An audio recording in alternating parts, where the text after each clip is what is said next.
ये अपने जमाने में बड़ा तहलका मचा। अरे वाह, एक से बढ़ के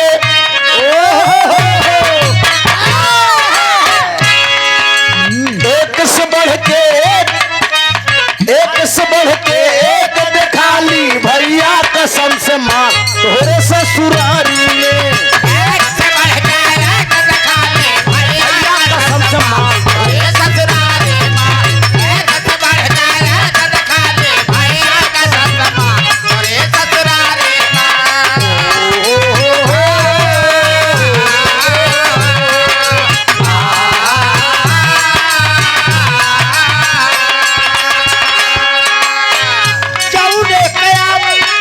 रसगुल्ला के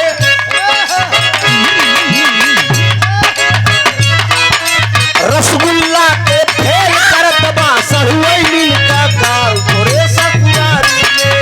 रसगुल्ला का फेल करत बा सहुए मिल के गाल तोरे ससुरारी में। रसगुल्ला का फेल करत बा सहुए मिल के गाल तोरे ससुरारी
बड़ी खूबसूरत प्रस्तुति, बहुत बढ़िया। रामायण की एक अद्भुत बात, छिपा हुआ रस वेद में भेद नहीं, भेद है विद्वानों में। अरे लिखने वाले राइटर को मैं धन्यवाद दे रहा हूँ। ऐसी प्रस्तुति ऐसी खोज, अरे वाह, पुराण में ऐसी ऐसी बातें छिपी है अभी। भैया भैया आवाज नहीं, अब आवाज नहीं भैया, भैया आवाज नहीं एकदम। ये बियादर है वाह भैया, हाँ। भाई बंद बियादरी वाह, हमहू को बड़ा नाच बा। आए है जब अपने बियादरी में गावे जाए थे, जब कहूँ दूसरे बियादरी में जाए थे ना तो कुछ डौने रही थी, वाह, लेकिन जब अपने बियादरी में आए थे तो हमहू को बड़ा नाच रहा। हाँ, देख के कर जब एकदम गदगद हो जाता। आए राम हो। रामायण से प्रस्तुति सुने आप लोग, वाह वाह, धुन तरज के आनंद लिए। वाह, एक बात तो मुझे खुशी है, हाँ, कौने बात का? ये दिल की आवाज कभी रुकती नहीं है, वो निश्चित है निकलती है। अच्छा, मेन वाली बात। प्रदेश के अंदर ऐसा शानदार मुख्यमंत्री कोई नहीं होगा मित्रों, ये मेरा दावा है। ये आवाज आज सावित्री जी के मुख से निकल गई, रोकते रोकते निकल आए। दिल की बात जुबा पर आती है। लेकिन गुरुजी एक काम करिए, अब आप कलम उठाइए, आप कुछ गीतें समाजवादी की कलम तोड़ लिखिए, इसलिए कि हीरे के खाए के बाद, हाँ हो, गावे के बाद, हाँ भाई वृंदावन में रहना है तो राधे राधे कहना राधे है। राधे। हमारे नेता, हमारी सरकार बनी या न बनी, क्यों वाह वाह, क्या यादों का रुतबा कम हुआ क्या? हाँ, कोई गम नहीं है। कोई गम नहीं, मैं जानता हूँ।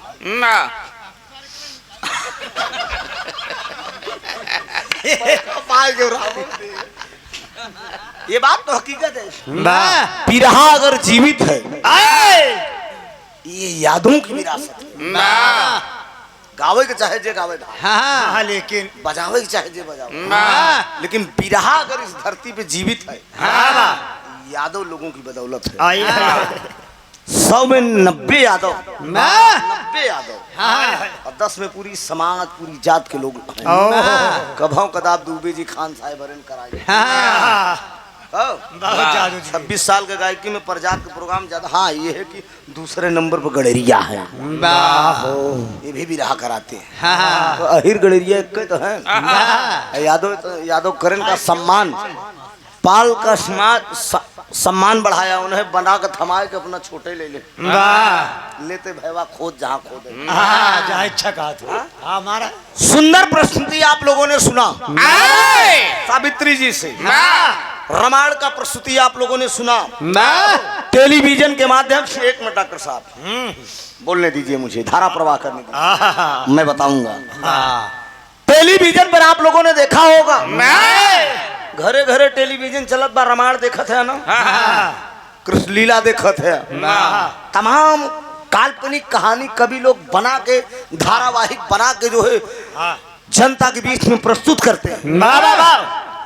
लोग लगातार रामायण के बिरहा सुने के, महाभारत के बिरहा सुने में कहते भाई रमणे मावा इतने के बढ़ा दे भैया, हल्का से हेलो हल्का से बढ़ा दीजिए, खोलिए। एक बिरहा हम गाऊ भी है बिरहा, ये हमार चाहे लास्ट समझा चाहे फर्स्ट, मन से गाऊंगा, मन से बाजा तू बजावा, मन से आप लोग सुना जो बिरहा मैं सुनाऊंगा। सुनते सुनते आप लोग उब गए हैं। समाज में हम लोग घूम रहे, समाज के लोग ये जनता भगवान कभी कभी हमसे सवाल करते हैं, त्रिभुवन जी बिरहा में कोई नई चीज नहीं खोजी जा रही है, रामायण महाभारत यही लोग सुनाते हैं। पूर्वांचल में चले जाइए, वहाँ की धरती, वहाँ की जनता कांड सुनती है, वहाँ के लोग, वहाँ के कलाकार एक से बढ़कर एक कांड तैयार करते हैं, प्रस्तुति करते हैं, वीर रस सुनते हैं। एक ऐसी अद्भुत कहानी आप लोगों को मैं ऐतिहासिक सुनाऊंगा। रामायण एरो सुबह ओरो सुबह, लाइन इधर से चेंज है। क्या बात है? मेरा दावा है 1.5 घंटा में बिरहा गाऊंगा। कितना? 1.5 घंटा गाऊंगा। ढेर घंटा तब तू लेटा फिर सवेर कह दे, काहे का चिंता करते हैं, हम सवेर कह दे। आइए एक ऐसी प्रस्तुति मेरा दावा है, कलेजा आंख से आंसू गिरे या न गिरे, कलेजा जरूर पसीज जाएगा मित्रों। कुछ भाइयों ने फरमाइश किया कि यूट्यूब पे मैंने देखा है, त्रिभुवन जी उस बिरहा को आप जरूर सुनाइए। मेरा दावा है ऐतिहासिक कहानी होगी मित्र, श्रृंगार रस, रौद्र रस, तमाम रस मिलेगा इसमें। धीरे धीरे बैराग की तरफ बिरहा जाएगा। गौर से आप लोग सुनिएगा, शांति ने भैया आवाज नहीं, हेलो आवाज नहीं, और बीच में कोई फरमाइश नहीं। अखिलेश जी की गीत सुनना होगा तो बिरहा के बाद सुनिएगा, मैं सुनाऊंगा। भूमिका दीजिए डॉक्टर साहब।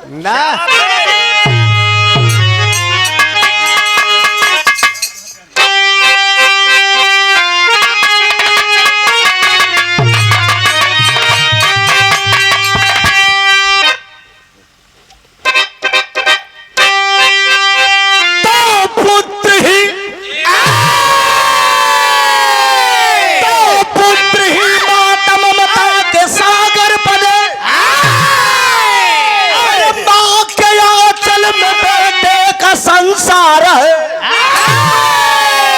माता के दूध की कीमत अनमोल है, कर सके क्या यदा कोई बेकार है, पुत्र का भी है कर्तव्य माँ के लिए, कई मान से माँ की सेवा करे, अरे नाम उसका अमर जग में हो जाता है, हर सही मान के खातिर जो नर मरे।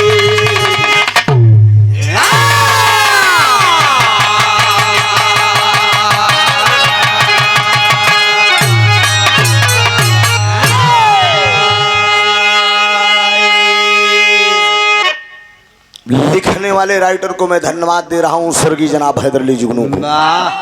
इस लाइन को कितना बढ़िया आपने लिखा है। पुत्र ही माता ममता के सागर बने। प्यारेलाल कवि जी ने लिखा था एक लाइन बड़ी अड़ीक लगी, किसी किसी राइटर की लाइन बड़ी खूबसूरत होती है। बॉम्बे में हमारी मुलाकात हुई कवि जी से, प्यारेलाल जी से, जब सन 2017 में बिग गंगा चैनल पर टेलीविजन पर बिरहा आ रहा था। ये आपका बेटा भी गया था बॉम्बे। एक लाइन कवि जी ने लिखा था कि अमृत धार केहू केतनो पियाई एगो माई बिना। आए मित्रों, नौजवानों, दुनिया में कितना भी आप दौलत कमा लो, कितनी बड़ी शोहरत कमा लो, मान और सम्मान कमा लो, लेकिन ये मेरा दावा है, माँ बाप से बढ़कर इस धरती पे कोई नहीं है। 7 बार भंवरिया अपने पत्नी के साथ घूमा है, लेकिन वक्त आने पे, दिन गिरने पे कोई साथ देने वाला नहीं है। ये नजारा मैंने अपने आंखों से देखा। इस धरती पे अगर कोई साथ देगा तो आपके माँ विपत के समय में आपके माँ बाप निश्चित आपको खड़े मिलेंगे। ये मेरा दावा है। इसीलिए कहा गया कि अमृत धार केहू केतनो पियाई एगो माई बिना, कैसे कर जवा जुड़ाई ये भैया एगो माई बिना। एक लाइन है कव्वाली का डॉक्टर साहब,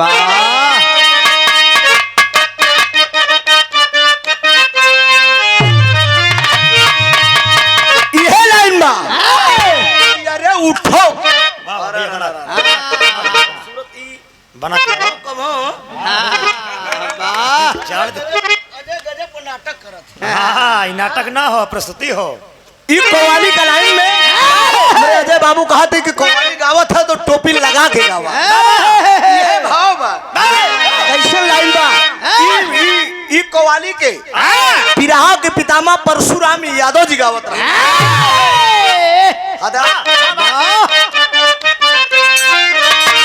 अरे उठो मुसलमान नमाज,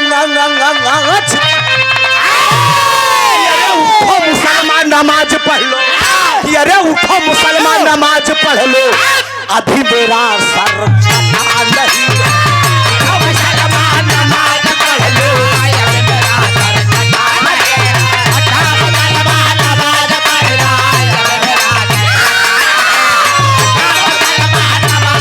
लो, अभी मेरा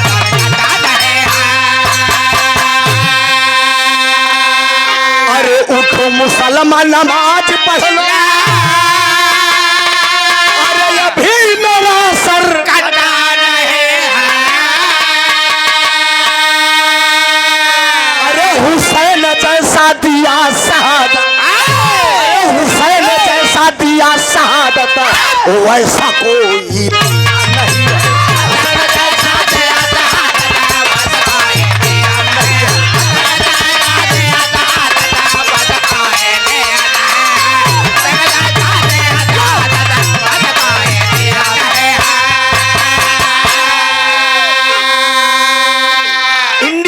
गोल्डन वर्ड कहा गया है, ये सोने की चिड़िया है। सोने की चिड़िया कही जाने वाली धरती पे कितना बड़ा अत्याचार है, जरा गौर करेंगे आप लोग। ए भैया सोने का यह देश हमारा, ए भैया सोने का यह देश हमारा, ऐसा कोई देश नहीं।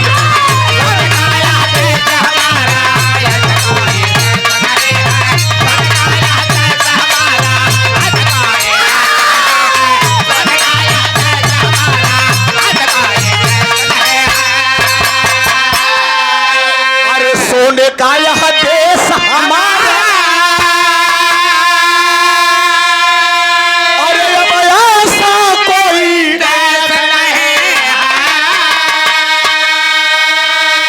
अरे रामायण और गीता सरीखा, अरे रामायण और गीता सरीखा, इससे बड़ा उपदेश नहीं है। कव्वाली का कलर बदला तो टोपी का कलर बदल गया। अरे मन ही बदल जी, कलर टोपी बदला था। ए बाबू, कहानी कब की है और कहां की है, साफ साफ झलके की जरा गौर करेंगे। पंजाब प्रांत है, पंजाब प्रांत के अंदर एक नगरी है जौने नगरी का नाम बा चालकोट। चालकोटी नगरी के अंदर एक छत्तीस कुल के राजा थे जौने राजा का नाम बताया गया राजा शंखपति। राजा शंखपति का मेहरी का नाम यानी मेहरारू का नाम अंबा दे। एक बेटा है जो लड़का का नाम बताया गया बाबूजी पूरणमल। अभी बात नहीं छोड़ दा। बगल के नगर है, बगल में एक राजा थे जिनका नाम था फूलचंद। राजा फूलचंद के पास एक लड़की थी जिसका नाम था फुलंदा। जवानी के दहलीज में अरे वाह लहरी गुरु कभो कभो कहा कदम चुन चुन के रखती हूँ लेकिन कमर बल खा जाती है। कोई कहेला उमरिया का दोस्त कह के गए सूरदार नजरिया के दो राकेश बाबू। जो बात मैं बताने जा रहा हूँ गौर करिएगा। का सुना अखिया जवन बा ये ये अखिया ये कोनो घाव नहीं करो, बल्ला में फरसा निकाल के नहीं चलावा। लेकिन मेरा दावा है कि आप बल्ले और फरसम से ज्यादा घायल होंगे इसी आंख से। हाँ गुरुजी हाँ लग गई रामदेव बाबू। हाँ आंख की चोट अगर जिसको लग गई सावित्री जी कबू ठीक नहीं हुआ इसकी चोट अगर जिसको लग गई ये बलम फरसा तो ठीक बा उसे दवा करा ले ठीक हो जाएगा बाबू। लेकिन अगर इससे जिसको लगा वो घायल हो जाएगा। जवानी के दहलीम में जवानी के दहलीम में राजा फूलचंद सोचत हैं कि कोनो बिटिया का हमरे अगर चढ़ाई करके उठाए ले। राजा महाराजा के जमाने में पहले राजा महाराजा के जमाने में जांघी के जोर पे मेहरारू आवत लड़ाई कई के। हाँ आप कौन दम पे आवत है मोबाइली के दम पे छठियो ले जाएगा। फिर बोल समय लगा घबराई जाए फिर घबराई जाए। अरे यार तो मोबाइल के दम पे सब थोड़ी को ले आवत मोबाइल का जो असली प्रेमी है वही ला सकता। सोचिए जवानी के दहलीज में रानी फुलंदा स्वयंवर की तैयारी कर दी है। राजा फूलचंद जी स्वयंवर रखती है। ऊपर एक चक्र रहेगा, नीचे कड़ाही में कड़ू का तेल खौलत रहे। देखे के बा नीचे निशाना ले के बा जवन राजा बाई आंख में निशाना मछली का लगाई दे वही सतह मार बिटिया भी आ ही जाए। तमाम राजा तैयारी करके चल दे। राजा शंखपति को पास एक पत्र पहुंचा। बुढ़ाई दाओ ना फेडा कटार का सत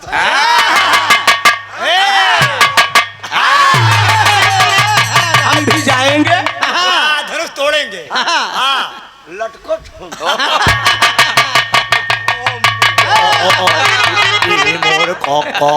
सोचिए लय के धनुष बाण जब तैयार भैन रानी अंबा खड़ी है। कहाँ जा रहे हैं? कहाँ जाए बोलो मत कहाँ खाई काहे न बोली तेरी कलाइन है।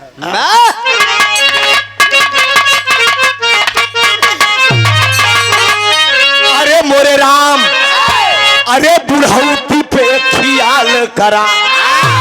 अरे तपावन प्राणपति जी लागल उमर और बुढ़ौती पे खियाल करा।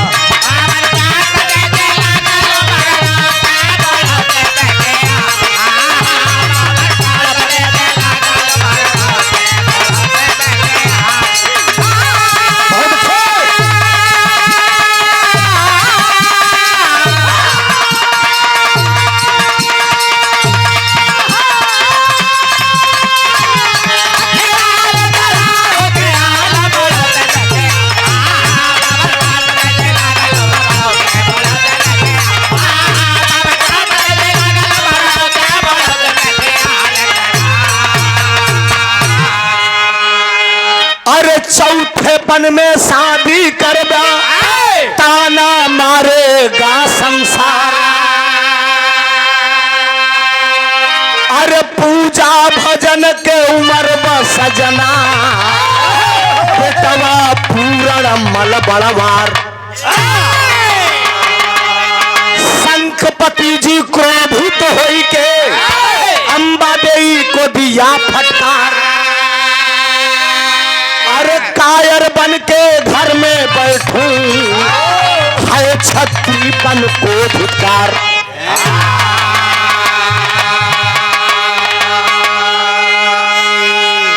डांट दिए राजा संगपति। तमाम राजा उस स्वयंवर में आए होंगे, अगर मैं नहीं जाऊंगा तो क्या सोचेंगे। लाख बनाया रानी पर श्री संगपति न माने। अरे चाके प्याहे फुलाते ही को, अरे अपनी ही जिद ठाने हो। अरे राम बुढ़ौती पे खियाल, अरे तयम्बा देवी के प्यार में हो गई यार कटौती। नहीं माने, राजा संगपति धनुष बाण लेके पहुंच गए।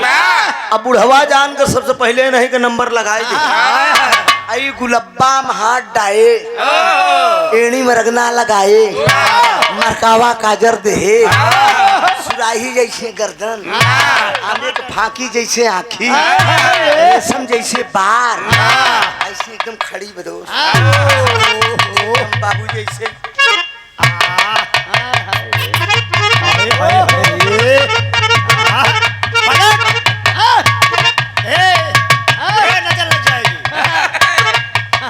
एकदम देखे धीरे ऐसा लागत कि मतलब एकदम बिजली टपका दी। सुंदरता की बात ही कुछ और होती है। और जितना राजा रहे सब एकदम मोह ही गए। अब बुढ़ौती में धनुष बाण लेकर कमर हिलावत और नीचे कराही में कड़ू के तेल खौचल पर देखत है नीचे देखत है निशाना लेके ऊपर लौंडा टाइप के जितना राजा ने कहा दादा खाली हो जाए तो हम सब लहाएंगे। लेकिन आज की जान में जमन दम बुढ़वन में बा, आजकल के लौंडन में नहीं। अरे वो तो जवा खात रहे ना, जवा खाएगा जब ढेरा पर डकाई ना संगपति निशाना लगाए और निशाना मार दे एकदम। जितना लौंडा रहे सब मुंह बाए।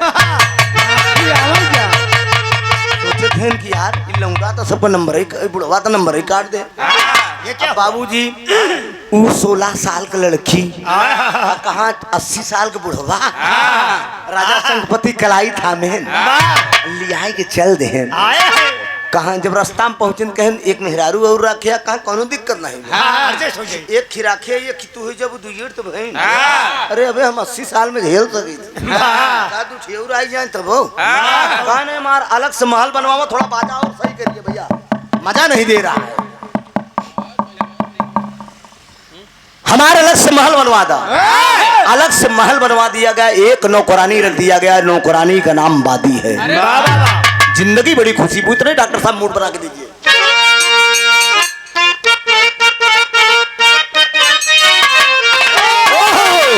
यह लाइन है, कहा तनी भारत के जननवा हो सजनवा हमार बड़ा लहरी। लेकिन राजा संगपति रानी फुलंदा के जवानी कटे जरूर बीते सुख से दिनवा औरैया हो, बीते सुख से दिनवा औरैया हो, लगनिया छोटी रानी से लगल बा। बीते सुख से दिनवा औरैया हो, लगनिया छोटी रानी से लगल बा।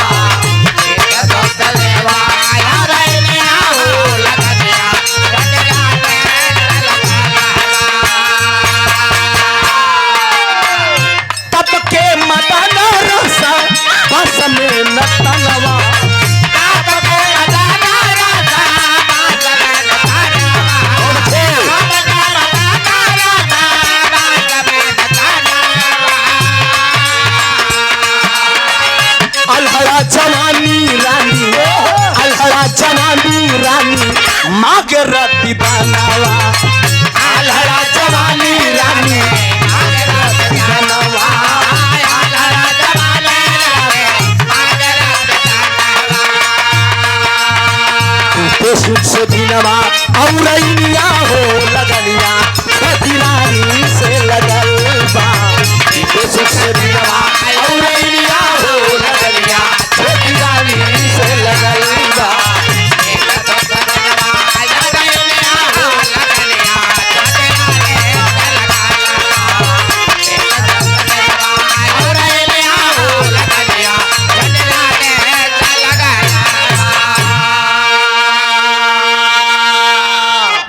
खुशी खुशी जिंदगी राजा संगपति और रानी फुलंदा के बीत रही है। जरा गौर करेंगे 16 साल की लड़की 80 साल का बुढ़वा ओकर मन भरी मामला अनबैलट होता, लेकिन करे का मजबूरी बा। एक दिन सावन का महीना रिमझिम फुहार परछ में अंटा पे बैठी अंटा पे बैठी बा। अब बादी नौकरानी बगल में खड़ी है। राजा संगपति घरे नहीं है, कहीं चला गए। एक नौजवान हेलो एक नौजवान घोड़े पे सवार रास्ते से गुजर गया। जब रास्ते से गुजर गया बबलू तो जब देखे मना डोल मेहरारू को सावन का महीना बड़ा खतरी लगा। मेहरारू का महीना बादी नौकरानी को इशारा करके बुलाई, कहा जरा इधर आओ। नौजवान के अरे कहा रानी साहिबा जो राजा साहब के बीही औरत है अम्बा उन्हीं के बेटवा या पूरण तो हर बेटवा लागे कह रही बाप रे बाप सारा गांव लागे काकी तो हम के का राखी ये भी बेटवा उठवा लागे तो हमार जवानी कहाँ जाए।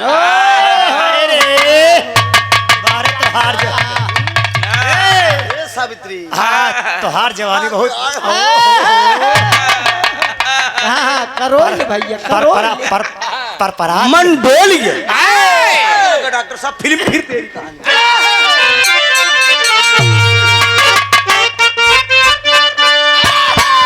अरे दिल देता है, अरे दिल देता है, रो रो दुहाई किसी से कोई प्यार ना करे। बादी नौकरानी की इशारा करके बुलाए, आए बादी। अरे दिल से माना है, वो दिल से माना है, बेटवा चाहे भाई लाल दे तू आज रतिया। दिल से माना है, बेटवा चाहे भाई लाल दे तू आज रतिया। माना है, बेटवा चाहे भाई लाल दे तू आज रतिया।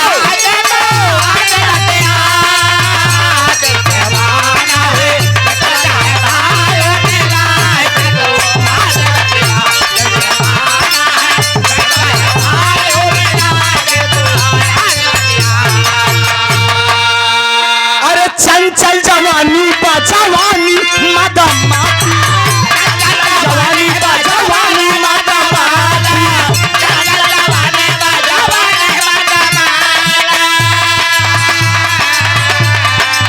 घोड़वा पे बैठल ओकर शेर जैसन छाती, घोड़वा पे बैठल ओकर शेर जैसन छाती, घोड़वा पे बैठल ओकर शेर जैसन छाती।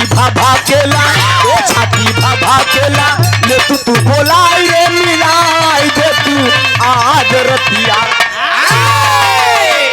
कहा सुनो जाकर तुम बुला के उसको ले आओ। उसका दोस्त एक था जो जाट माली था जिसका नाम था मेहताब। पेड़ के नीचे घोड़ा बांधकर मित्रों वो चौरस खेलने लगा अपने दोस्त के साथ।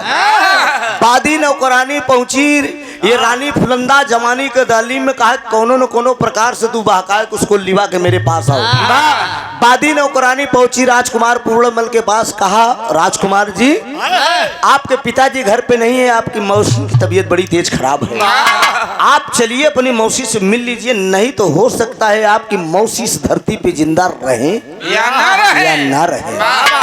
वो आदर्शी बच्चा था, सोच बैठा, घोड़े पे सवार हुआ और चल दिया कि मेरे पिताजी स्वयंवर से जीत कर लाए हैं, मैं जरूर खबर लेने चलूंगा। गौर करेंगे मित्रों, जब वो घोड़े पे सवार हुआ तो जो जाट का माली था उसका दोस्त हो तो मेहताब जैसा हो। मेहताब कलाई पकड़ लिया, पूरणमल की कलाई को पकड़ा और कहा भैया मैं हाथ जोड़ रहा हूँ तेरे आगे। कहा बोलो मेहताब क्या कहना चाहते हो। एक तर्ज है,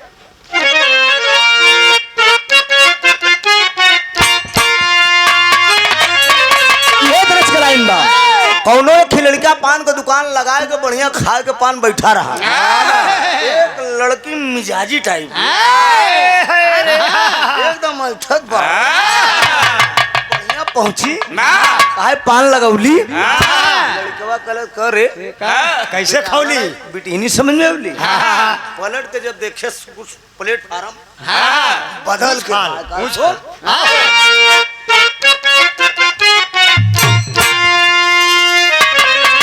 कि हमारा दिल है पान का पत्ता,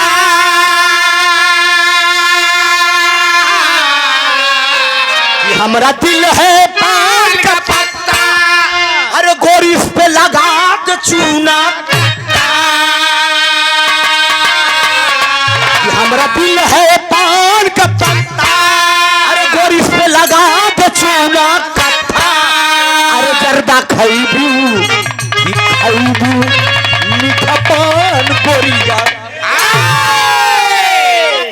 का खाबू कैसे खाइबो कुछ खा के विचार बारा केस गुल रखा बा लेकिन लड़की बा मचल के कहा है लेकिन वो पूरन मल से महताब क्या कह रहा है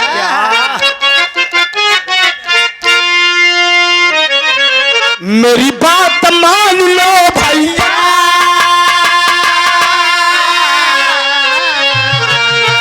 मेरी बात मान लो भैया, अरे नहीं बीमार महल में,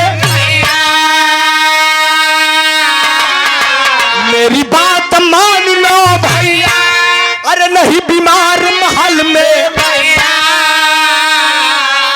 अरे ना ही बिचवई बेहोवई मजेदार नहीं। टाट कर महताब से बोलता है पूरनमल की तुम नीच हो अरे नहीं बीमार महल में मैया कहा मेरी बाई आंख फड़क रही है भाई मुझे होनी और अनहोनी लग रही है काट कर वो कहता है जैसे घर में बा मेरी मैया,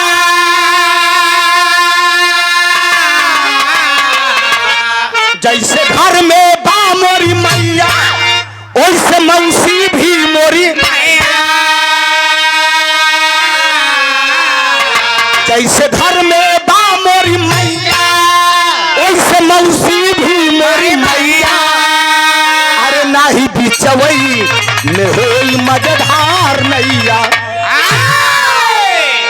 मेरे पिताजी स्वयंवर से जीत कर लाए हैं लेकिन वो भी मेरी माँ के समान मैं जाऊंगा जरूर नहीं मानता है दोस्त की बात वो कहता है मेरी बाई आंख फड़क रही होनी अनहोनी लग रही है नीच हो तुम दोस्त नहीं गद्दार हो वो भी मेरी माँ है घोड़े पे सवार हुआ नौजवान चल दिया जब घोड़े पे सवार होकर वो नौजवान चल देता है मित्रों तो आगे की कहानी होती क्या है ये फुलंदा ये करे तो जवानी सताए पुरुष का भाग्य पुरुष के भाग्य मेहरारू को चरित्र कब बदल जाए कोनो ठिकाना नहीं जवानी के दाली में एकदम भगवान सुरह श्रृंगार करके अंदर बैठी बा बड़े आदर से वो बेटा पहुंचता है वो कहता है मौसी माँ के चरणों में है पूरन मल का प्रणाम, अरे किस कारण बुलवाया मौसी, क्या है मेरा काम,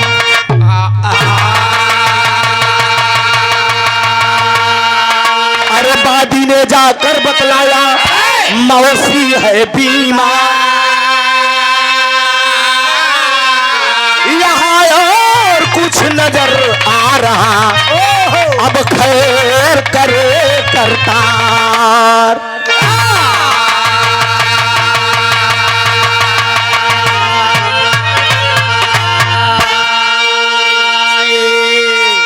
बड़े आदर से वो पेश हुआ मौसी के सामने कि मौसी माँ के चरणों में है पूर्णमल का प्रणाम किस कारण बुलवाया मौसी क्या है मेरा काम बादी ने जाकर बतलाया मौसी है बीमार यहाँ और कुछ नजर आ रहा खैर करे करतार यही बात वो कहा बाबरी बड़े आदर के साथ पेश हुआ इशारा करके फुलंदा अपने पलंगों पे बैठाती है बैठ जाओ पूरन लाई गट्टी दे दिया वो नौजवान खाने लगा इस जवानी के तालीम में फुलंदा काले ए पूरन तू हमके मौसी काहे कहा कहे अरे मौसी ने कही तो कहा कही स्वयंवर से जीत कर पिताजी लाए हैं तुम मेरी माँ भी हो लेकिन फुलंदा कहा कि ना ही हो अरे तोहर नाम लइके, अरे नाम लइके नाम लइके नाम लइके तो हर नाम लेके छोड़ा है जमाना, तो हर नाम लेके छोड़ा है जमाना, हर नाम लेके छोड़ा है जमाना। सहा नहीं जाए मोसे, सहा नहीं जाए मोसे सखियन का ताना, तो हर नाम लेके छोड़ा है जमाना, हर नाम लेके छोड़ा है जमाना, हर नाम लेके छोड़ा है जमाना। कहाँ नहीं जाए मोसे, कहाँ नहीं जाए मोसे सखियों का ताना, तो हर नाम लेके छोड़ा है जमाना, हर नाम लेके छोड़ा है जमाना। इशारा करके वो कहती है, अरे अखिया शराबी मेरी गलवा गुलाबी मेरी पतली कमर लचके, अखिया शराबी मेरी गलवा गुलाबी मेरी पतली कमर लचके, ये शराबी मेरे गलवा गुलाबी मेरे पतले कमर लचके। अरे नथवा के बिटिया हराम करे नी दिया चम चम चम चम के,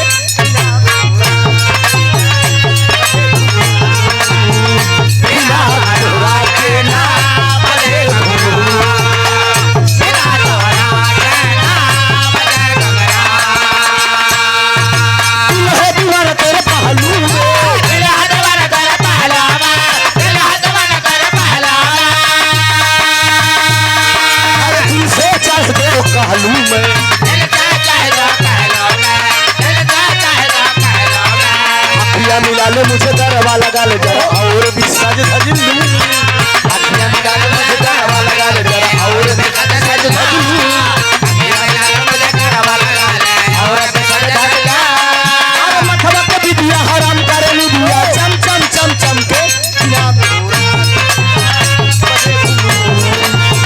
बिना तोरा के ना बजे गगरा, बिना तोरा के ना बजे गगरा। उठाए के पूरण का पटक दे, गलवा से गलवा दरर दे। जवानी में मस्त बा भैया हो तो आपन बेटवा नहीं चिन्हा था, अरे पूरन मल झटक के खड़ा हो गया। लोक की लाज प्रलोक की लाज, अरे तू लोक की लाज सुना ही करे तू,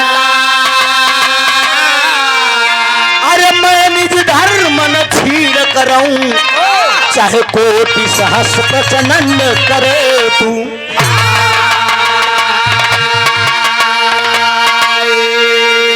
हराम खोरिन बीमारी का बहाना बना के तुम मेरे अपने पास तक मुझे बुलाया। अब बुलाने के बाद माँ और बेटे के रिश्ते में जो है दाग लगा रही हो। बताओ आए पूरणमाल, तेरे पिताजी बुढ़े हो चुके हैं और मेरे योग नहीं है यार। मैं 16 साल की नई नवेली लड़की हूँ, यंग बॉडी हूँ, मुझे यंग बॉडी चाहिए। वो बुढ़ा क्या साथ देगा मेरा? कल तो हराम खोरी मैं तेरा बेटा हूँ।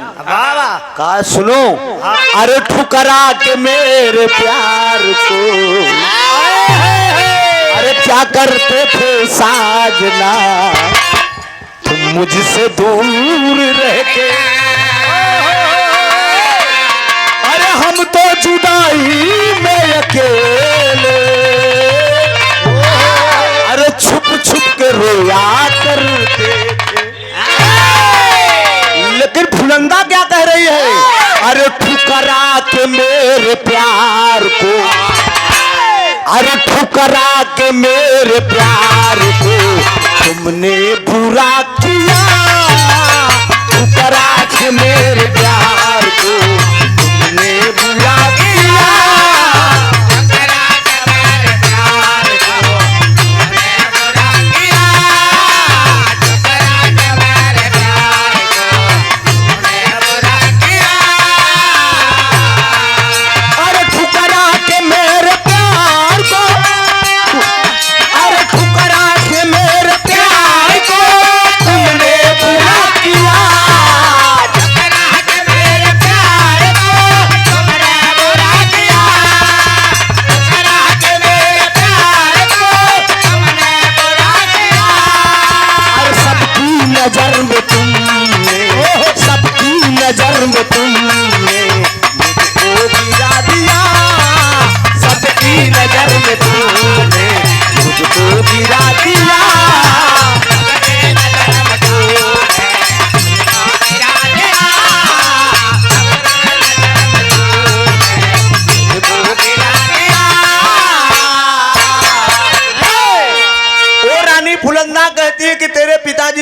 चुके हैं वो मेरे योग्य नहीं है। एक काम करो, सेज पर आकर जवानी के आनंद ला, इससे बढ़िया मौका और कुछ ना बा। ज्यादा छटपटान ना, ज्यादा प्रवचन जिन, समझा? तोरे जैसे काजनी कितने मर्द का हम देखे है, खाली आए के आनंद ला, नून भौरी काटा, इसमें पंडिताई भूल जा। के बेटवा के मतारी राकेश के मतलब कंठा घुला आवा फील्ड में आ। ये रानी फुलंदा इशारा कर रही है पूरनमल को, लेकिन वो कहा आराम घाट, मैं तेरा बेटा हूँ, तू मेरी माँ। मैं माँ और बेटे का बीच का जो रिश्ता है उसमें दाग नहीं लगाऊंगा। झटक के चला गा, बादी ने करानी दौड़ के आए, कहे कौश महारानी क्या हुआ? कुछ काम बना? काम का बने ये बहुत एकदम काम नहीं गई, काम करना का झटक का चला का कुछ न भा। कहा राजा साहेब अगर बताई दे तो दिक्कत होता है, चिंता मत करो, त्रिया चरित्रम दय्यम न जाना। पुरुष के भाग्य मेहरारू के चरित्र कब कहाँ बदल जाए भाई कोनो ठिकाना नहीं बा। ये छीनने में धाधा गाड़ी जवन कला फैलावत लगी पेरुआ से तने में तो मरद बेचारे फिसल जात के, अरे मोर करे जा मार जान हो तू रोआ ना, सब पूरा करत तो है। लेकिन बाबूजी झटका पटका में फेडा कटार उसका छूट गया था पलंग पे, वह तो साबुत हो गया। जाए के को भवन में लेट के कहा जब राजा साहब हैं तो डायरेक्ट को भवन में भेज दे। रानी महारानी पहले बिगड़त रहे तो डायरेक्ट को भवन ही रहत रहा। शाम का वक्त हुआ, राजा संकपति आए, रानी नौकरानी बादी से पूछे तो हमार रानी का कहा तो रानी को भवन में बारे राजा संकपति। जब राजा महाराजा मेहराब से डरात रहे हमार तो हर कौन बात, बड़े दबे पांव पहुंचे नहीं, गोड़े लगे खड़ा हो गए। कहा का भ हमरे जान को, हमरे रानी को का भ, कैसन मन गिरा बहो। तो जब राजा साहब तो छुए न डोंट टच माय बॉडी, कहा नो नो, का भ हमार पोपो ए करे जा, ए जानू ये सालू, ए लिल्लू लिल्लू, हाँ सोराई बदल दे सालू ये दुलार प्यार प्यार प्यार का बात। मेरा बाबू, ये लल्ला, मेरा गोलू बाबू मेरा खाया कि नहीं, तो कदम रोको बमक जादू। राजा साहब का बात का बतावा का तुम करे जब निकाल दे, करेजा ना निकाला हम बतावा से का निकाले के बाद। कहा राजा साहब तोहरे बेटाउना के, अरे राजा साहब तोहरे बेटाउना के बिगड़ल चलनिया, अरे तोहरे बेटाउना के अरे बिगड़ल चलनिया, हमारा के माग चवनिया हो रहा, तोहरे बेटाउना के बिगड़ल चलनिया, हमारा के माग चवनिया हो रहा।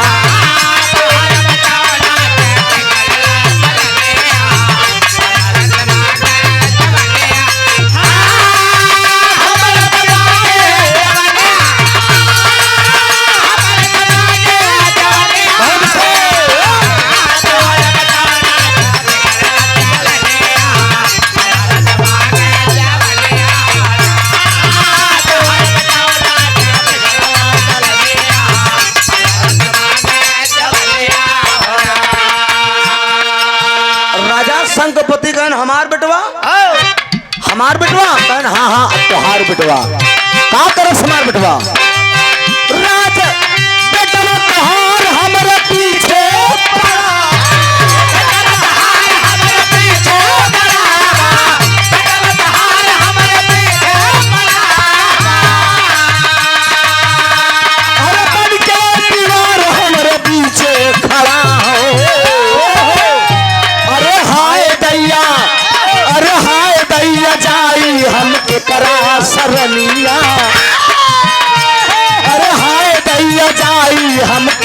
करा सरनिया हमारा के मागे जवनिया हो राम आए नैया जाई हमके करा सरनिया हमारा के मागे जवनिया हो राम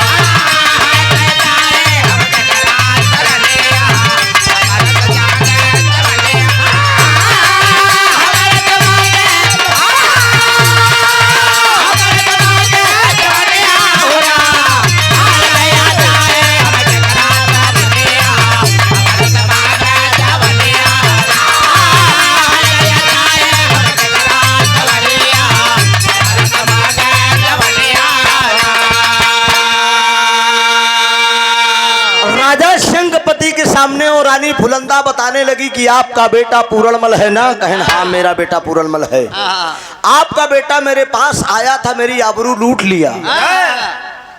राजा शंखपति बोले कि तुम क्या बक रही हो? पता है तुम क्या बक रही हो? राजा साहब हम सही बकत है। आपका बेटा पूरणमल मेरे पास आया था, मेरी आबरू लूटा है। ये बतावा राजा साहब कि हम तोहार मेहरारू है कि तोहार पतो? वाह, अरे वाह, बताइए आप। बोल दिए राजा शंखपति का अगर मेरा बेटा क्या प्रमाण है कि मेरा बेटा तेरे पास आया था?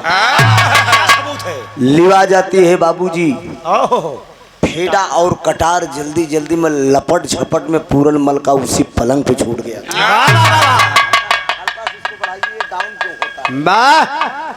एक वही पे मेंटेन रहना चाहिए भैया। लिवा गई फेडा कटार। जब राजा शंखपति देखे तो उन्हें विश्वास हो गया कि ये मेरा बेटा आया था, मेरे पूरणमल का फेडा कटार है। वचन दे दिए। आए राजे, मैं तेरे सामने वचन दे रहा हूँ, अगर मेरा बेटा पूरणमल अगर आया था तेरी आबरू लूटा है, मैं क्षत्रिय कुल का राजा हूँ, मैं अपनी वचन को वापस नहीं लूंगा। कल भरे रात दरबार में पूरे प्रजावासियों के सामने आवाज मत आए बाबू। भरे रात दरबार में तमाम प्रजावासियों के सामने मैं अपने खुद मैं एक बाप होके अपने बेटे को फांसी के फंदे पे लटकवा दूंगा जल्लादों द्वारा। बारे राजा बाबा, एक औरत के कहने पे इसीलिए कहा गया बिना विचारे जो करे सो पाछे पछताए। काम बिगाड़ो अपना लेकिन जग में हो था इंसान। हाँ, जो भी करे। ये बताइए कान की सुनी बात अच्छी होती है कि आंख की देखी बात अच्छी होती है? वाह वाह। कभी कभी आंख की देखी भी गलत हो जाती है, कभी कभी कान की सुनी भी बात गलत होती है। अब एक रानी कह रही है गुरुजी, बेटा आपका आया था, आबरू लूटा फेडा कटार देख लिए, विश्वास हो गया कि मेरा बेटा आया था, मेरी रानी के साथ जबरदस्ती किया, वचन दे दिए। सुबह हुई, नगर में ढिढोरा पीटा गया कि कल राजकुमार पूरणमल की फांसी होगी। लोग सोच रहे हैं कि फांसी क्यों होगी? काम में भा मतारी की इज्जत लूटा है पूरणमल ने। देखने वालों का तांता लग गया। लोग सोच रहे हैं कि अरे पूरण राम जैसा आदर्शी बालक था, राजकुमार पूरणमल की फांसी राजा शंखपति दिन। देखने वालों का तांता लगा है। दरबार लगा, सिंहासन पर राजा शंखपति बैठे हैं, एक पर उसकी माँ बैठी है फुलंदा, अम्बा देवी दूसरी तीसरी वाली कुर्सी पे जो है वो रानी फुलंदा बैठी है, जो हराम खोरिन फांसी के फंदे पे लटकवाने जा रहे हैं। जरा गौर करेंगे, दो सिपाही जाते हैं, उस लड़के को घसीटते हुए ला रहे हैं। बात कर बोला, मेरे पिता को तुम नौकर हो, एक राजकुमार के साथ ये सलूट कर रहे हो, ये व्यवहार कर रहे हो।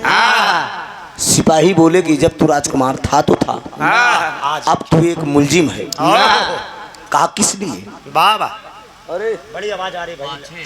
पहले कहानी सुनो यार, इसलिए मैं रामायण महाभारत छोड़ कर ये गा रहा हूँ कि आप लोग सुन लीजिए। तो बहुत बढ़िया समाज लगी हुई है, बड़ी खूबसूरत।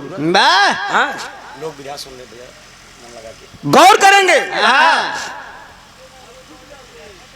सिपाही घसीटते हुए ला रहे हैं आए है फांसी पे लटकवाने के लिए।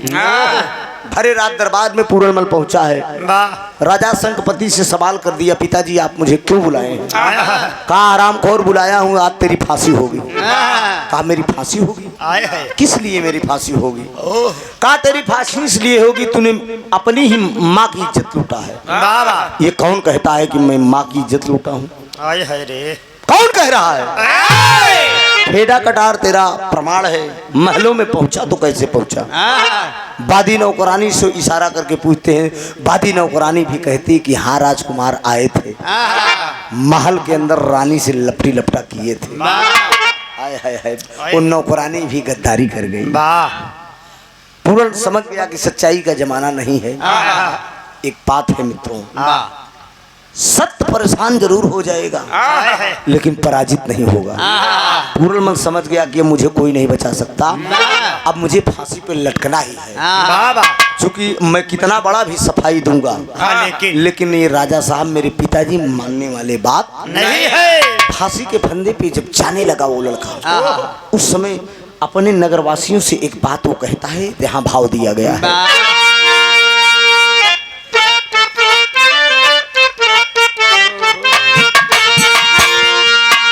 लव कुश चरित्र में आप लोग सुने होंगे, जब भगवान पुरुषोत्तम मर्यादा राम लव और कुश अपने ही बेटे से बात कर रहे हैं कि तुहरे माता पिता के धन्यवाद कि तुहरे जन्म से तरल सारा परिवार हो। अरे जे करी को खिया में बेटा तुल्ली है अवतार हो। अरे भाग्यवान तोहरे जैसन औलाद हो, तोहरे माता पिता के धन्यवाद। लेकिन बाबूजी हाथ जोड़कर प्रजावासियों से वो राजकुमार पूरनमल कह रहा है कि भाइयों मैं रहूंगा, अरे मैं रहूंगा रहूंगा न होगा न होगा, मैं रहूंगा रहूंगा न होगा।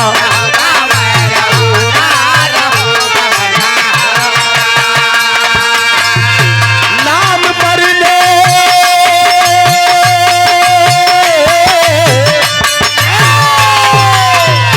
नाम मरने पे मेरा कम न होगा, नाम मरने पे मेरा कम न होगा। मैं रहूं ना रहूं कम न होगा न होगा।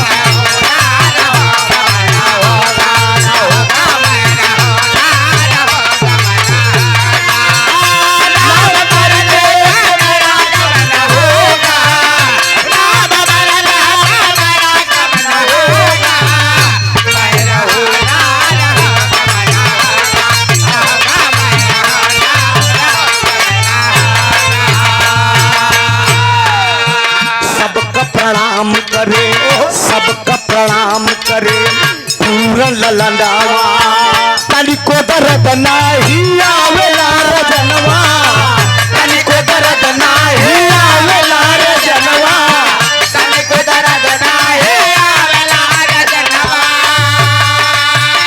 नाम दुनिया से कभी कम न होगा, नाम दुनिया से कभी कम न होगा। मैं रहूं ना रहूं कम न होगा न होगा।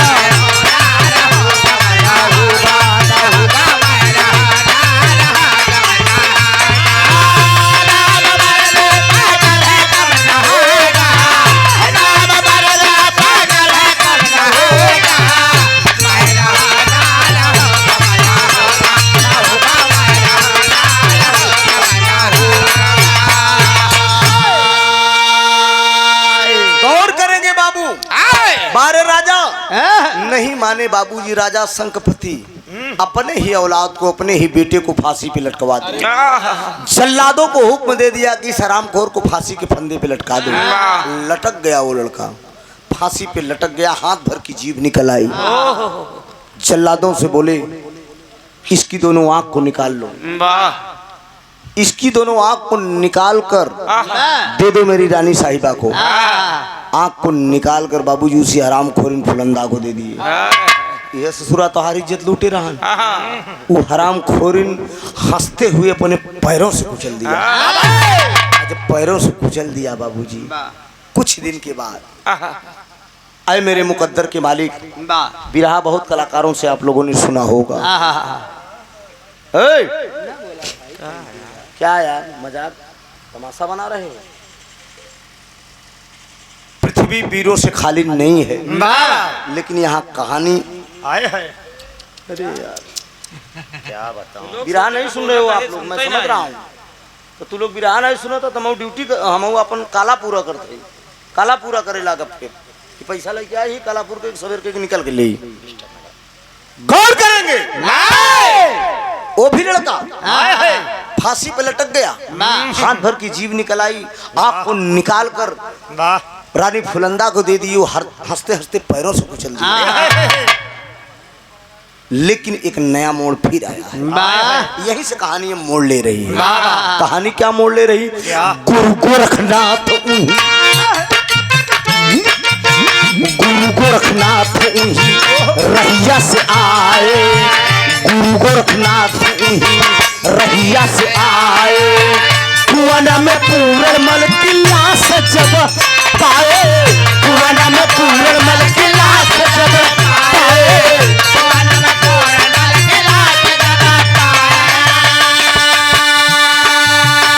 नाम दुनिया से कभी कम न होगा, नाम दुनिया से कभी कम न होगा। मैं रहूं ना रहूं गम न होगा। आय हाय हाय हाय, गुरु गोरखनाथ उसी रास्ते से आ रहे थे। एक आगे की कहानी आप लोग समझ ला। राजा शंखपति रानी अंबा देवी के बीच में कोई संतान नहीं हो रहे थे। गुरु गोरखनाथ से जाकर विनती किए थे, मंत्र द्वारा इस लड़के को दिए थे। वो गुरु गोरखनाथ का शिष्य था। चालकोटी नगरी में आ रहे हैं तो मंत्रोच्चारण करके सोचे कि अपने शिष्य से मिलता चलूं। मंत्र ये बता रहा है कि आपका शिष्य बेकसूर त्रिया चरित्र के चक्कर में मारा गया, उसकी लाश से कुएं में है। उस कुएं के करीब तक वो गुरु गोरखनाथ पहुंच गए। देखने वालों का तांता लग गया। एक जोगी आया है जहां पर राजा साहब अपने लड़केवा का लसिया फेंकवाए। उस कुएं के पास गुरु गोरखनाथ पहुंच गए। देखने वालों का तांता लग गया। लोगों से सवाल कर रहे हैं गुरु गोरखनाथ। भगभगाहट बटे न में कैसन भगभगाहट का बात देते हैं। सवाल कर रहे हैं भाई क्या इसमें कोई लाश है? लोग बता रहे हैं कि यहाँ के राजा शंखपति अपने बेटे को फांसी पे लटकवा कर कुएं में लाश को फेंकवा दिए। गुरु गोरखनाथ कहते हैं क्या उस लाश को आप लोग निकाल सकते हो? डांट कर लोग बोले आए साधु, क्या ढोंग किया है तू? लाश को निकलवा कर क्या करोगे? बदबू आ गई हो। लोग मरी हुई लाश को निकलवाओगे? गुरु गोरखनाथ बोले कि उसकी चिंता मत करो, आप लोग लाश को निकाल दीजिए। कुछ समझदार लोग थे, सोच गए, बोल दिए कि यार कुछ मांग तो रहा नहीं है, साधु लाश निकालने की बात है। ठीक है बाबा, आप कह रहे हो तो लाश निकाली जाएगी। लोगों की मदद से लाश को निकलवा दिए। लाश निकाल कर कुएं पे लेटा दिए। बैठ गए गुरु गोरखनाथ। घंटों मंत्रोच्चारण किए, लेकिन लाश के अंदर कोई परिवर्तन नहीं हो रहा। डांट कर लोग बोले आए साधु, क्या तुम ढोंग रचा है? मरी हुई आत्मा कहीं जिंदा होती है। लेकिन बारे गुरु गोरखनाथ 2 घंटा जब बीत गया मंत्रोच्चारण करते, बाबूजी लोग डांट रहे हैं, तमाम बात कर रहे हैं। इतने में एक बार अचानक गुरु गोरखनाथ तंतमा कर उठे, मंत्रोच्चारण करके मंत्र फूकते हैं और पकड़कर एक चाटा खींच कर मारते हैं। लाश पकड़कर झकझोर देते हैं। लाश पकड़कर झकझोरते हैं तो धीरे धीरे लाश के अंदर परिवर्तन होना शुरू हो गया। करते करते वो लड़का उठकर बैठ गया। वो लड़का उठकर बैठ गया। गुरु गोरखनाथ बोलते हैं कि बेटा देख मैं कौन हूँ? वो बोलता है कि गुरु गोविंद उखड़े काके लागों पाए, बलिहारी गुरु आपकी गोविंद दियो बताए। एक लाइन है यहाँ डॉक्टर साहब।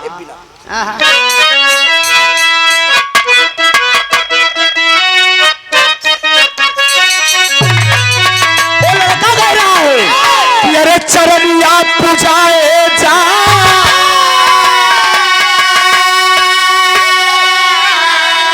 अरे चरनिया पुजाए जा अरे गुरु जी हमसे चरनिया पुजाए जा गुरु जी हमारे हमसे चरनिया पुजाए जा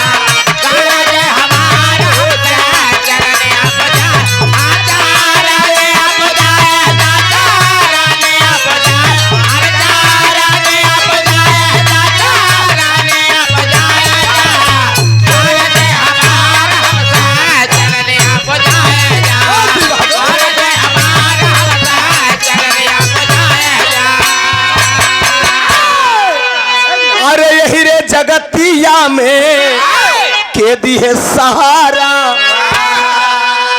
अरे स्वार्थ ही कमाई बापू पूरा परिवार कहा रे सरनिया बताए जा सरनिया बताए जा गुरु जी हमार हमसे सरनिया पुजाए जा गुरु जी हमार हमसे सरनिया पुजाए जा गुरु जी हमार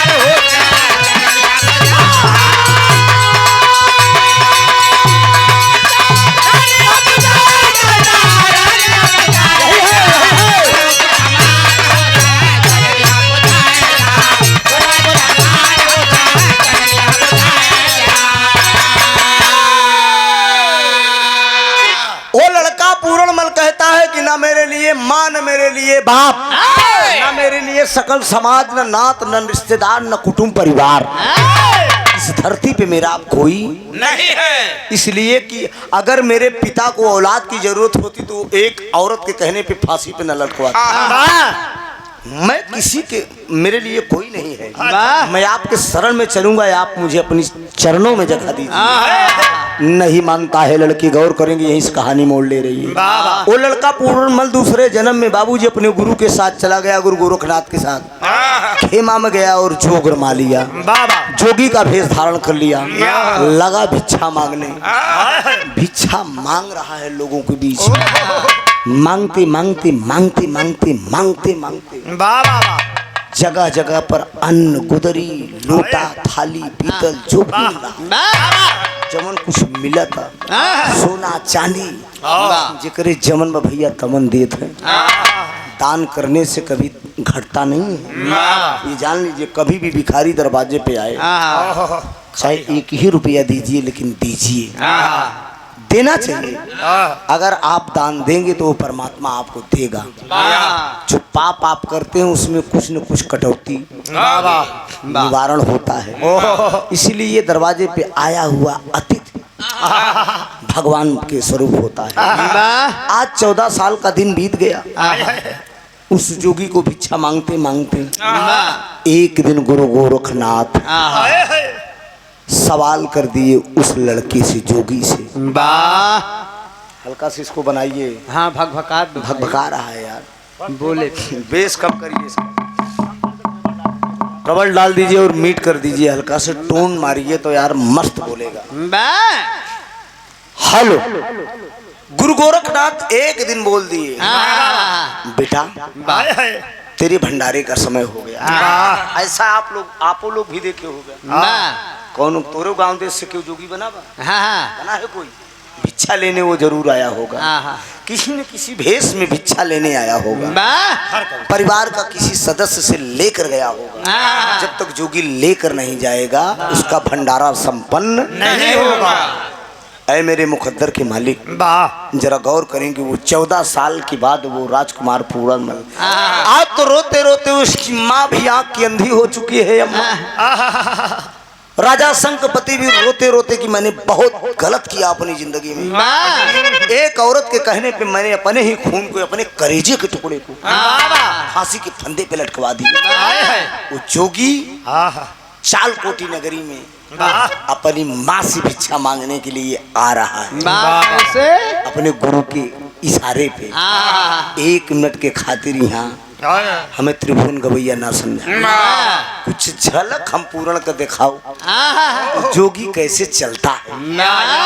बालक, हाँ बाबा, मैं गुरु गोरखनाथ का शिष्य हूँ। या हाँ बाबा।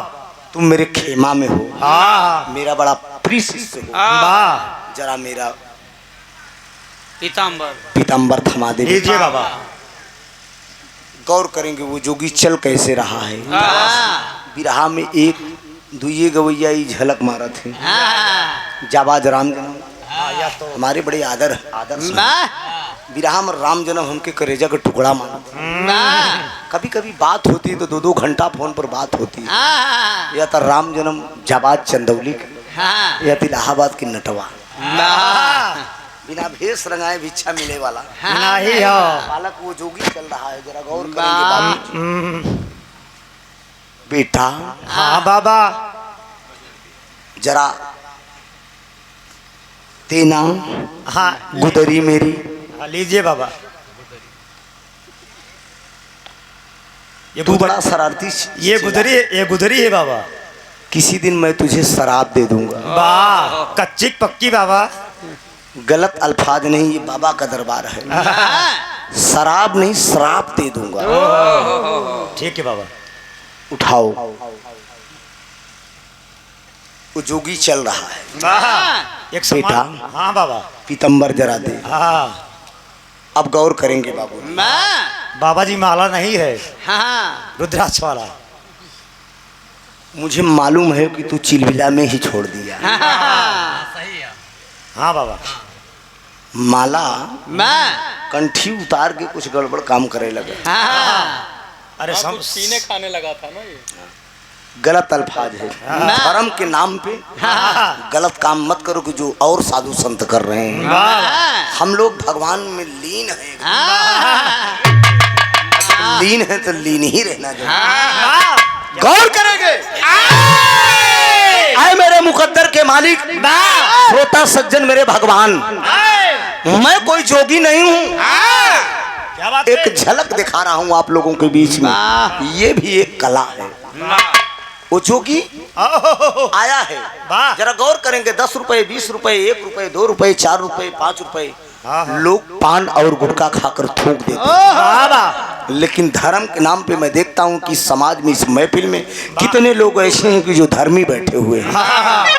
देने के तो आप लोग 500-500 रुपए का पुरस्कार आपने दिया। हम दोनों कलाकारों का सम्मान आप लोगों ने किया। लेकिन ये जो पैसा आप लोग मेरी झोली में डालेंगे, किसी असहाय किसी गरीब को ले जाकर हम भी दान कर देंगे। लेने का काम नहीं करें। परमात्मा ने बहुत धन दौलत अपार धन बख्शा है। गौर करेंगे। ना ही समझो किसी न किसी प्रकार से पार्टी वालों को ही दान में कर देता हूं। बाबा। सही हो बाबा जी। हाँ बाबा हम सब लेकिन हो जाएगा। गौर करेंगे। वो जोगी चलता है कैसे भाव में। चाल कोटी नगरी में भिक्षा मांगने के लिए अपनी माई से।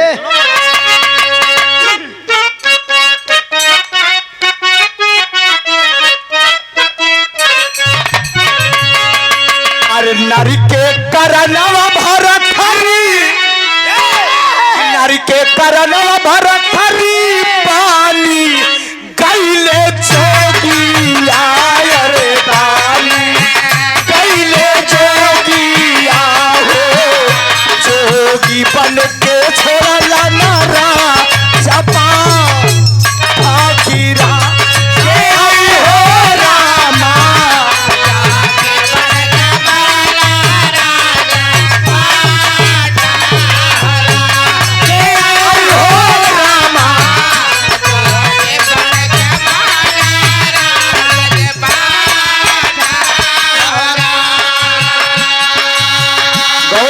बाबूजी वो जोगी भजन गाते हुए राम के भजनिया गावत आई, बातै जोगी आय रे आइला, बातै जोगी आओ, कहूँ चल बाटै बाबूदा रबा लाखीरा के आई हो रामा।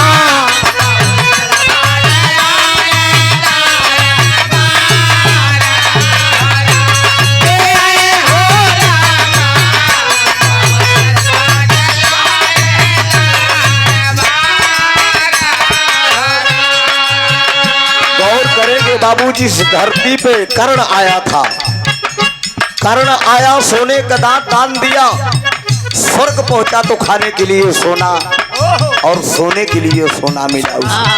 अन्न दान दोगे अन्न मिलेगा, पैसा दान दोगे पैसा मिलेगा, जैसा कर्म करोगे वैसा फल मिलेगा। ये जान लीजिए, दान देने से कभी घटता नहीं है। लेकिन मैं कोई जोगी नहीं हूँ, ये हमारी के धरती पे एक समझिए जोगी ही आया है। जोगी भिक्षा मांगते हुए चला जा रहा है, नगर में पहुंचता है। राजा हो जा, खूब सुखी रहा, परिवार तो जुग जुग जी तोहरे गोदी के लाला नावा रे गोदी के लाला नावा हो, सुखी राही तोहरा परिवा राखी राही हो रामा।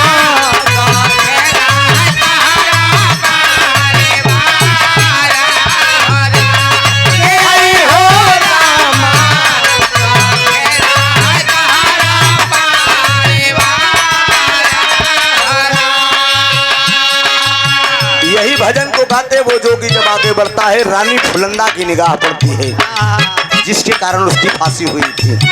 वो इशारा करती है फुलंदा, ए बाबा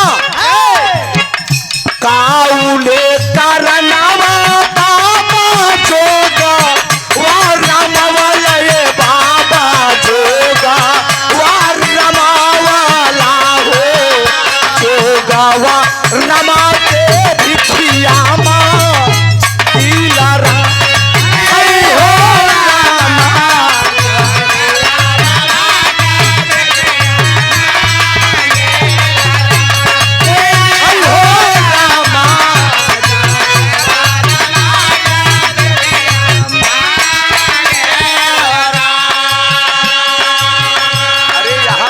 धर्मात्मा बैठा हुआ है इस सकल समाज में। एक जोगी आया है, 2 रुपए 4 रुपए। अरे रानी साहिबा, इस दरबार से भी भिक्षा मिलेगा। हेलो, ओ रानी फुलंदा पूछती है कि बाबा आप इतनी कम उम्र में आपने जोगी का भेष क्यों धारण किया? जोगी बताकर गीत के माध्यम देगा।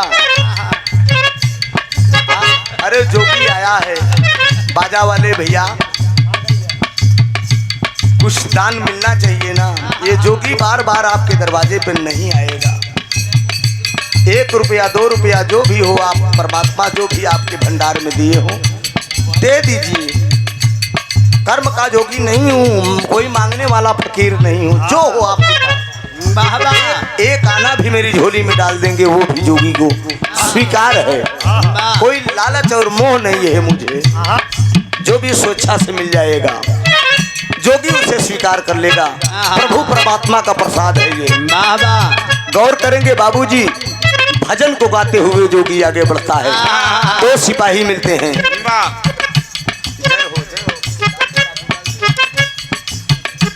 जुग जुग जिया, जुग जुग जिया, खूब तरक्की कराई, जोगी के आशीर्वाद बाबा पर। भजन को गाते हुए जोगी आगे बढ़ता है, 2 सिपाही मिलते हैं। सिपाहियों से पूछ रहा है कि भाई ये एक माँ यहाँ रहती थी, जिंदा है कि मर गई? गौर करेंगे बाबूजी, अपनी माँ को वो खोज रहा है जोगी, चूंकि भिक्षा लेना है उसे। वो रास्ते में तो फुलंदा मिली है, वो पूछ रही कि कमसीन उम्र में आप जोगी कैसे बन गए? वो इशारा में बोला कि नारी के कारण मैंने जोगी का भेष धारण किया। लेकिन फुलंदा समझ नहीं पा रही, अपनी माँ को खोज रहा है, सिपाहियों से पूछ रहा है। इसी जगह पर कहते हैं कि माँ की ममता क्या चीज होती है। वो अंधी हो चुकी है, बेटे की याद में रोते रोते, लेकिन अपनी बेटी que आवाज जब सुनती है पहचान गई, वो आवाज से पहचान गई।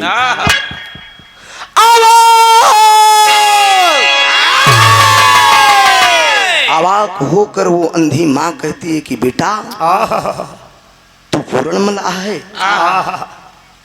वो जोगी कहता है सिपाहियों से कि भाई इस माँ को क्या हो गया। सिपाही लोग बताए थे कि इसकी आंखों के सामने इसका जवान बेटा फांसी के फंदे पे लटक गया। तब से जिसको समझती है सबको अपना बेटा समझ बैठती है।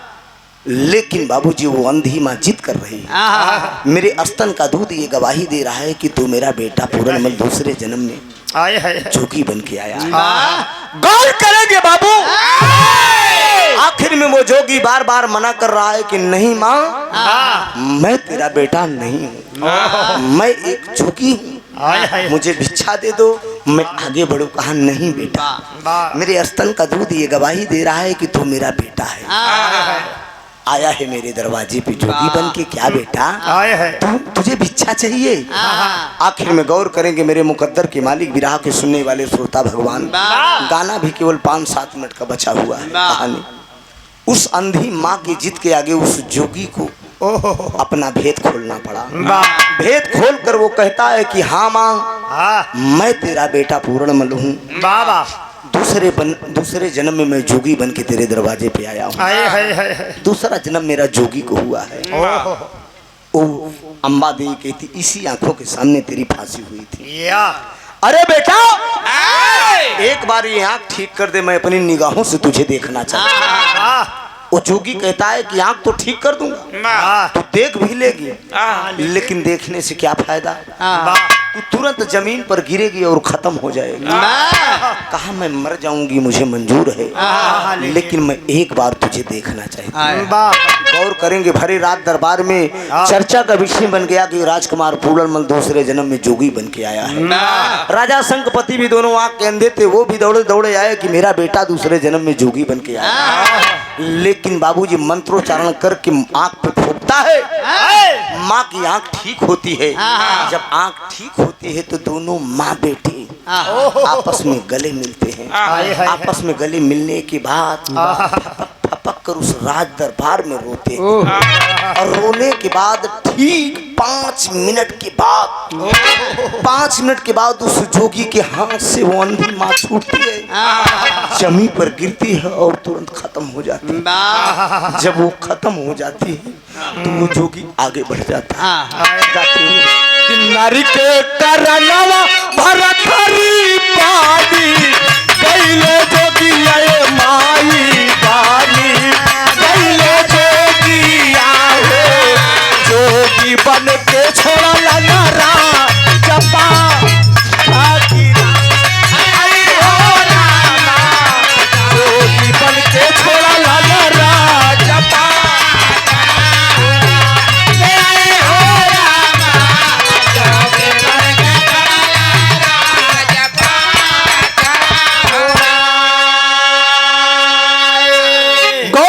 बाबूजी उस जोगी के हाथ से वो अंधी माँ छूटती है, जमीन पे गिरती है और खत्म हो जाती है। वो जोगी भजन को गाते हुए आगे निकल दिया। लोगों को पता चला कि पूर्णमल दूसरे जन्म में जोगी बन के आया। तमाम लोग हाथ जोड़कर उस जोगी के आगे खड़े हो गए। बाबा ये जोगिया वस्त्र त्याग दे। राजा सिंहपति दौड़ के आए, कहा मुझ जैसे पापी पिता को नरक में भी जगह नहीं मिलेगी। एक काम कर बेटा, ये जोगिया वस्त्र त्याग दे, इसको फेंक दे पीतंबर, तू मुकुट पहन ले, राजा बन जा, यहाँ का राजा बन जा, यहाँ का राजपाट कौन संभालेगा। वो जोगी हंस मुस्कुरा के कहता है कि अरे वाह रे राजा वाह। एक जोगी के लिए ये मोह माया धन दौलत महल अटारी कौने काम किस काम का, क्या करूंगा इसको। तू मुझे लालच दे रहा है कि मैं महल अटारी ये राजपाट संभाल लूं, धन दौलत। अरे जोगी के लिए तो एक जोग ही बढ़िया है। मैं अपने गुरु के शरण में जाऊंगा। अगर राजा बनाना था तो एक औरत के कहने पे तूने मुझे फांसी के फंदे पर क्यों लटकवाया। कहा नहीं, लोग जिद कर रहे हैं लेकिन वो जोगी नहीं मानता है। फुकरा कर आगे बढ़ गया। बाबूजी हो सके तो इस महल से मुझे भिक्षा दे दो, क्योंकि मेरे भंडारे का समय हो गया है। इतने में लोग जब जिद करने लगे तो वो जोगी जाते जाते एक बात कह के गया, क्या? जाओ, मेरी माँ तो खत्म हो गई, मेरी सगी माँ तो खत्म हो गई, लेकिन जो फांसी पे लटकवाई थी वो अभी जिंदा है। लेकिन मैं वचन दे रहा हूँ, इसके पेट से एक लड़का पैदा होगा, इस फुलंदा के पेट से एक बच्चा पैदा होगा, वही इस चालकोटी नगरी का राजा बनेगा। मुझे आपका राजपाट नहीं चाहिए। यही कह के वो जोगी आगे बढ़ जाता है। अब जरा गौर करेंगे, बिरहा नंबर 2 है, इससे भाग नंबर 2 है। चालकोटी नगरी का राजा कौन बना, फुलंदा के पेट से पैदा कौन हुआ। वो जोगी सीधे अपने गुरु गोरखनाथ के खेमा में चला गया। और जाते समय बाबूजी आखिरी में जब चला गया तो बिरहा के एकदम यहीं से समापन बा, आखिरी भाव बा।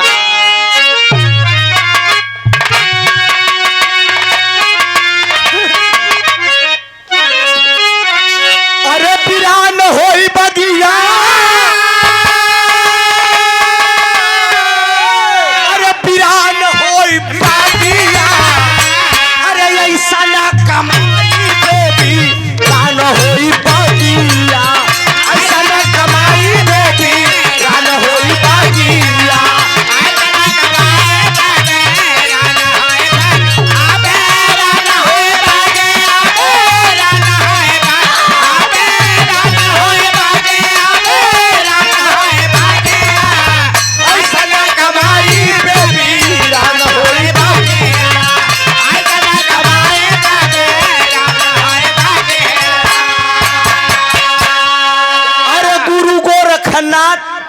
अरे प्रिया चरिता की है सबके समाना, अरे भक्त पूर्ण माला होई कैले सपाना,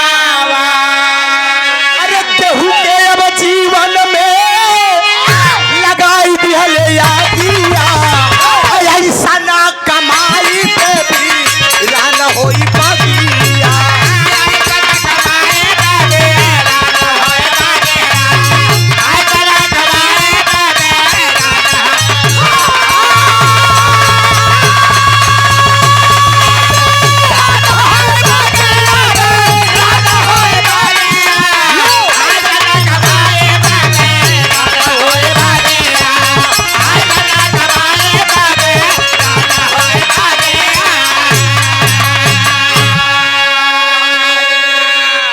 इसी तरह से अगर समाज में दशा रही,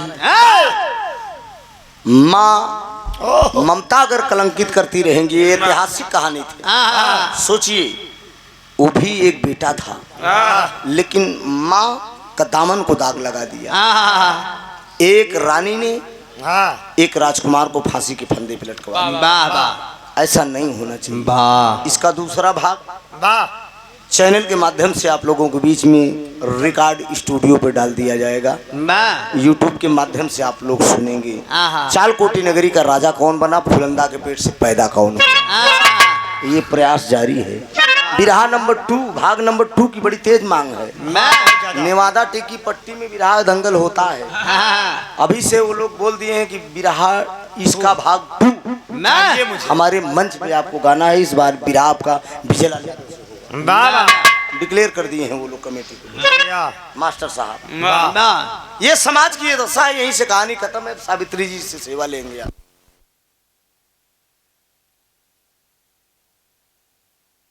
हेलो हेलो हेलो, लाइट कम ज्यादा होती ना, कम हो गयो कि ज्यादा ज्यादा हो गयो का पहली वजह से ही स्वामी गीता नंत अनंत भय भूर तन दीहन को तारी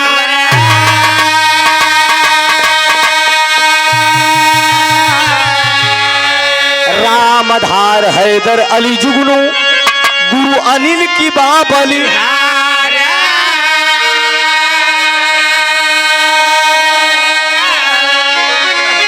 अरे राम बुढ़ौती पे ख्याल करा त्रिभुवन नाथ कुमरिया बाटे बड़ी नन्हौती बुढ़ौती पे ख्याल करा।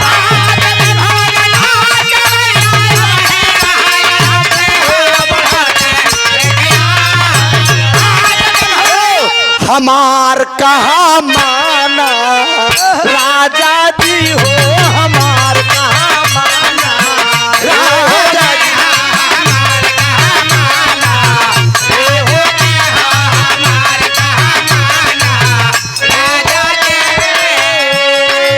राजा जी हो राजा जी मोर मोदी सौतन के लंबे लंबे बाल। ओ भाई रामदेव यादर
जब आई गई जवान